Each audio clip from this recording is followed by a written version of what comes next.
वरिष्ठ पत्रकार इंद्र वशिष्ठ ने लोकतंत्र के चौथे स्तंभ मीडिया की गिरती साख और जनता के बीच पत्रकारों की हो रही फजीहत को लेकर खास पड़ताल की। पेश है उनकी यह रिपोर्ट।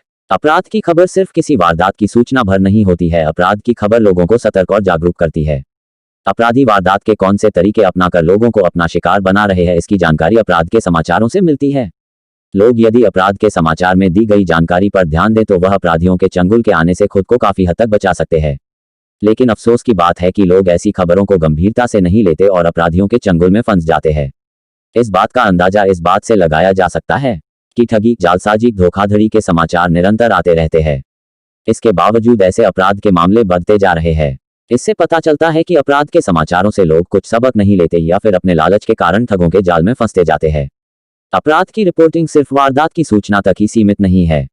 इसके माध्यम से लोगों को कानून और अधिकारों के बारे में भी जानकारी देकर जागरूक किया जाता है।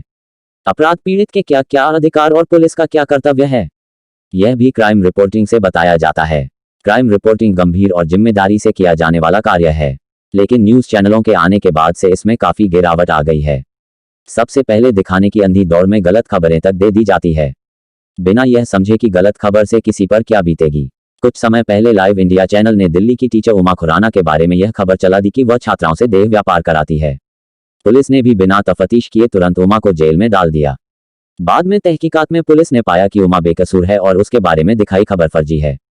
कुछ साल पहले की बात है, एक सुबह न्यूज चैनलों ने खबर दी कि नोएडा में स्कूल बस दुर्घटना में 5 बच्चों की मौत हो गई, जबकि उस दुर्घटना में किसी की मौत नहीं हुई थी। एक अन्य मामले में तो सनसनीखेज खबर दिखाने के चक्कर ने दिल्ली में एक युवक की जान ले ली। खबरों को सनसनीखेज तरीके से पेश करने वाले एक चैनल ने खबर चला दी कि इस युवक ने अपनी रिश्तेदार लड़की से बलात्कार किया है। इस खबर के कारण शादीशुदा इस युवक ने आत्महत्या कर ली। गैर जिम्मेदाराना और संवेदनहीन क्राइम रिपोर्टिंग के ये तो कुछ उदाहरण है। इसके अलावा भी यह देखा गया है कि सबसे पहले दिखाने की होड़ में गलत या एकतरफा खबर दिखा दी जाती है। पुलिस के दावे को ही प्रमुखता दी जाती है, चाहे बाद में वह दावा कोर्ट में खोखला क्यों न निकले। दिल्ली में क्राइम रिपोर्टिंग का स्तर गिरता जा रहा है। इसका प्रमुख कारण है पुलिस अफसरों पर निर्भरता। यह स्थिति खतरनाक है क्योंकि ऐसे में पुलिस अपने मन मुताबिक रिपोर्टरों का इस्तेमाल करती है। इसके लिए पूरी तरह से रिपोर्टर जिम्मेदार है।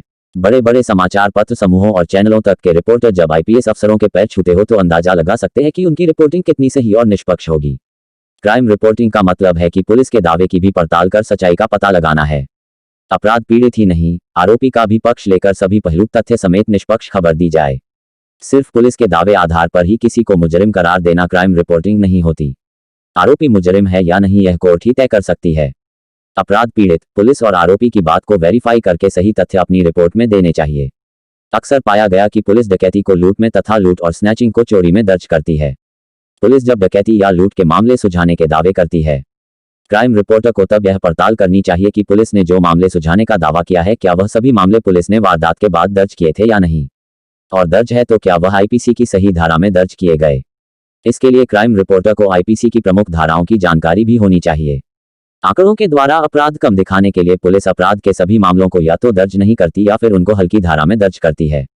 पुलिस ने मामला सही धारा में दर्ज किया है या नहीं इसका पता अपराध पीड़ित से बात करके लगाया जा सकता है। पुलिस की भूमिका, अपराध करने वाला अगर कोई बड़ा आदमी यानी पैसे वाला या सत्ताधारी दल से जुड़ा हुआ है तो पुलिस उसके बारे में जानकारी नहीं देती। अपराध में आम आदमी शामिल है तो उसके पूरे परिवार तक के बारे में ढिढोरा पीट कर बताती है। देश की राजधानी में क्राइम रिपोर्टिंग करना एक चुनौती भरा कार्य है, क्योंकि यहाँ पर जबरदस्त प्रतिस्पर्धा के बीच कार्य करना पड़ता है। राजधानी में घटी किसी भी बड़ी वारदात पर पूरे देश की नजर रहती है। ऐसे में क्राइम रिपोर्टर पर उस मामले में अलग से खास खबर देने का दबाव रहता है। चुनौती, दबाव, तनाव और प्रतिस्पर्धा के बावजूद अच्छी बात यह है कि कार्य करने वाले क्राइम रिपोर्टर की पहचान का दायरा बड़ा हो जाता है, जो कि उसे और अच्छा कार्य करने के लिए प्रोत्साहित करता है। क्राइम रिपोर्टिंग ऐसा क्षेत्र है जिसमें 24 घंटे ही सतर्क रहना पड़ता है। अपराध की सूचना मिलते कि मौका ए वारदात पर सबसे पहले पहुंचने का जुनून रिपोर्टर में रहता है, जो कि उसे चुस्त और चौकन्ना रखता है। कुछ बातें जो कि क्राइम रिपोर्टर को मालूम होना चाहिए, जैसे कि संज्ञेय और असंज्ञेय अपराध कौन सा होता है, जमानती और गैर जमानती अपराध कौन सा होता है, एफआईआर, रोजनामचा, डीडी एंट्री, तहरीर, रुकका, कलिंद्रा, विसरा और पंचनामा क्या होता है। आईपीसी, सीआरपीसी की मुख्य धाराओं के साथ ही पुलिस एक्ट के बारे में जानकारी होनी चाहिए। पुलिस के कामकाज में उर्दू के शब्दों का भी इस्तेमाल होता है, इसलिए उनके अर्थ मालूम होने चाहिए। हिरासत और गिरफ्तारी में अंतर की जानकारी होनी चाहिए। पुलिस की कार्यप्रणाली खासकर तफ्तीश आदि के बारे में जानकारी होने से क्राइम रिपोर्टिंग बेहतर होती है।